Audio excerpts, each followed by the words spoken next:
Hello welcome to our channel secret chef. ఇవాళ మనం ఒక సింపుల్ రెసిపీ కోడిగుడ్డు ఉల్లికారం ఎలా రెడీ చేసుకోవాలి అనేసి చూద్దామండి.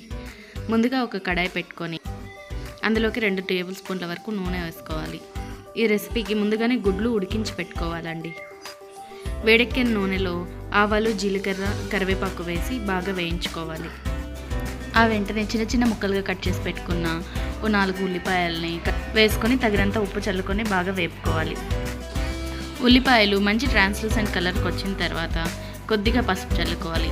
ముందుగా పసుపు చల్లుకున్నట్టయితే కర్రీ అంతా కూడాను కొంచెం కలర్ మారి బ్లాక్ కలర్లో కానీ కలర్ తక్కువగానే అవుతుందండి. ఇలా 2 నిమిషాలు వేపుకున్న తర్వాత 1/2 స్పూన్ అల్లం వెల్లుల్లి పేస్ట్ వేసుకోవాలి. ఇవన్నీ పచ్చివాసన పోయే వరకు వేపుకోవాలి. ఈలోపు మనం ఉడకబెట్టిన గుడ్లని పొట్టు తీసుకొని నేను చూపిస్తున్నట్టుగా సగానికి కట్ చేసి పెట్టుకోవాలి.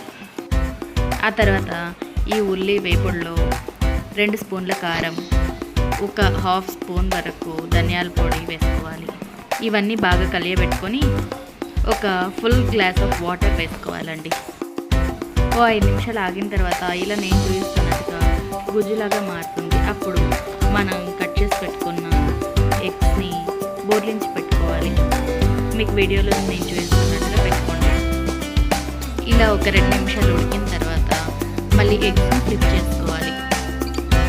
ఇవన్నీ తిరగబెట్టుకొని మరో 5 నిమిషాలు ఆగి స్టవ్ ఆపేసేసి రైస్లోకి పెట్టుకొని తినేసేయడమేనండి. చూసారా ఎంత సింపుల్ ఎగ్ కర్రీ. మీకు ఈ వీడియో నచ్చినట్టయితే ప్లీజ్ లైక్, షేర్